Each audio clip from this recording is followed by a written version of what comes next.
श्रीमन नारायण नारायण नारायण। ओम नमो भगवते वासुदेवाय नमः। भक्तजनों, ये पुरुषोत्तम मास का चौथा अध्याय प्रारंभ करने जा रहे हैं।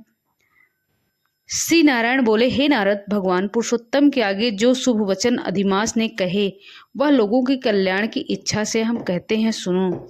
अधिमास बोला, हे नाथ, हे कृपानिधि, हे हरे, मेरे से जो बलवान है उन्हें यह मलमास है।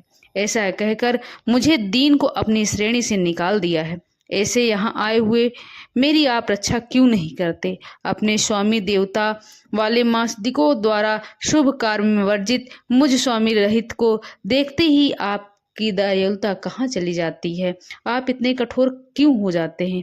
हे भगवान, कंस रूपी अग्नि से जलती हुई वासुदेव की स्त्री अर्थात देवकी की रक्षा जैसे आपने की है, वैसे दीन वत्सल की भी रक्षा आप करिए। कहिए, मुझ शरण आए कि आज कैसे रक्षा नहीं करते? पहले द्रुपद राजा की कन्या द्रौपदी की दुशासन के दुख से जैसे आपने रक्षा की है दीनदयाल, वैसे ही आप भी मेरे आपके शरण में आए हुए हैं। आप भी मेरी रक्षा करिए। यमुना में काली नाग के विष से गौ चराने वाले तथा पशुओं की आपने जैसे रक्षा की, वैसे ही दीन वत्सल कहिए, मुझ शरण आए हुए आज मेरी भी रक्षा आप करिए।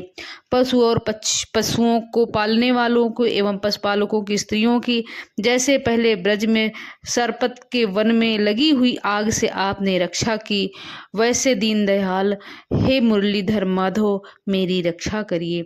मगध देश के राजा जरासंध के बंधन से राजाओं की जैसे रक्षा की, वैसे दीनवत्सल मेरी भी रक्षा करिए। आपने ग्रह की मुख से गजराज की झट आकर जैसे रक्षा की है, वैसे दीनवत्सल मैं आपके शरण में आया हुआ हूँ, मेरी भी रक्षा आप करिए। श्री नारायण बोले, इस प्रकार भगवान को कह स्वामी रहित मलमास आंसू बहाता हुआ मुख से जगतपति के सामने चुपचाप खड़ा था। उसके रोते देखते ही भगवान शीघ्र ही दयालु हो गए और पास में खड़े दीन मुख मलमास से बोले। श्री हरि बोले, हे वत्स, क्यों इस समय अत्यंत दुख में डूबे हुए हो? ऐसा कौन सा भारी दुख आपके पास आ गया है? तुम्हारे मन में कौन सा ऐसा दुख है? दुख में डूबते हुए तुझको हम बचाएंगे। तुम शोक मत करो, मेरी शरण में आया है फिर शोक करने के योग्य नहीं रहता। यहाँ आकर महादुखी नीच भी शोक नहीं करता है, किस लिए तुम यहाँ आकर शोक में मन को दबाए हुए हो? जहाँ आने से न शोक होता है, न कभी बुढ़ौती आती है, न मृत्यु का भय होता है, न ही किसी चीज का भय होता है, न किसी दुरात्मा का भय होता है, किंतु नित्य आनंद रहा करता है। इस प्रकार के बैकुंठ में आकर तुम कैसे दुखित हो? तुमको यहाँ पर दुखित देकर बैकुंठवासी बड़े विस्मय को प्राप्त हो रहे हैं। हे वत्स, तुम कहो, इस समय तुम मरने की इच्छा आखिर क्यों व्यक्त कर रहे हो? श्री नारायण बोले, इस प्रकार भगवान के वाक्य सुनकर बोझ लिए हुए आदमी जैसे बोझा रखकर श्वास प्रश्वास लेता है, इसी प्रकार वह भी अधिमास भी मधुसूदन से बोला। अधिमास बोला, हे भगवान, आप सर्वव्यापी हैं, आपसे अज्ञान कुछ नहीं है। आप चारों दिशाओं के ज्ञाता हो। आकाश की तरह आप विश्व में व्याप्त होकर बैठे हैं। चर अचर में व्याप्त विष्णु आप सबके साक्षी हैं, विश्व भर के देखते हैं। विषय के सन्निधि ने भी विकार शून्य आप भी शास्त्र मर्यादा के अनुसार सब भूत स्थित है। हे जगन्नाथ, हे परमेश्वर, हे विष्णुनाथ, आपके बिना कुछ भी नहीं है। क्या आप मुझ अभागे के कष्ट को नहीं जानते हो? तथापि हे नाथ, मैं अपनी व्यथा को कहता हूँ।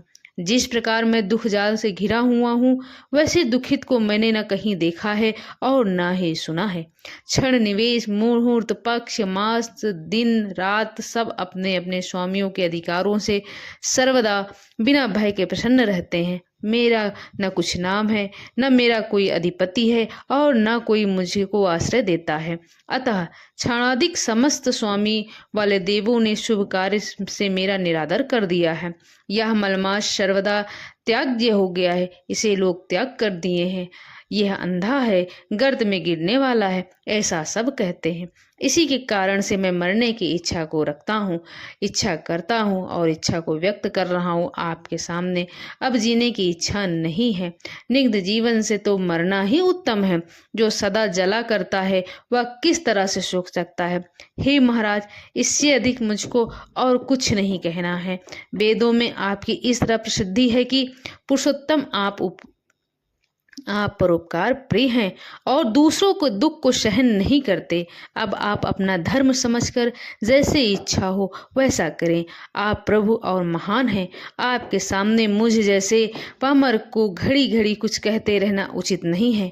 मैं मरूंगा, मैं मरूंगा, मैं जीना नहीं चाहता हूँ, ऐसा पुनः कहकर वह अधिमास, हे ब्रह्मा के पुत्र, चुप हो गया और एकाएक श्री विष्णु के निकट गिर गया। उसकी आंखों से झरझर आंसू बहने लगे। तब इस प्रकार गिरते हुए मलमास को देखकर, रोते हुए देखकर भगवान की सभा के लोग सब विस्मय को प्राप्त हो गए। श्री नारायण बोले, इस प्रकार कहकर चुप हुए अधिमास के प्रति बहुत कृपा भार से अवसन्न हुए श्री कृष्ण मेघ के समान गंभीर हो गए। वाणी से चंद्रमा की किरणों की तरह उसे शांत करते हुए बोले। सूत जी बोले, हे विप्रो, वेद रूप रिद्धि के आश्रित नारायण का पापों का समूह रूप समुद्र को शोषण करने वाला बणवानल अग्नि के समान वचन सुनकर प्रसन्न हुए नारद मुनि पुनः आदि पुरुष के वचनों को सुनने की इच्छा से बोले। दोस्तों, ये था अधिमास का, पुरुषोत्तम मास का चौथा अध्याय। अगर आपको पसंद आए तो लाइक शेयर जरूर करिएगा दोस्तों। अपने परिवारजनों के साथ शेयर करिएगा। आगे मिलते हैं 5वें अध्याय के साथ। तब तक के लिए ओम नमो भगवते वासुदेवाय नमः। श्रीमन नारायण नारायण।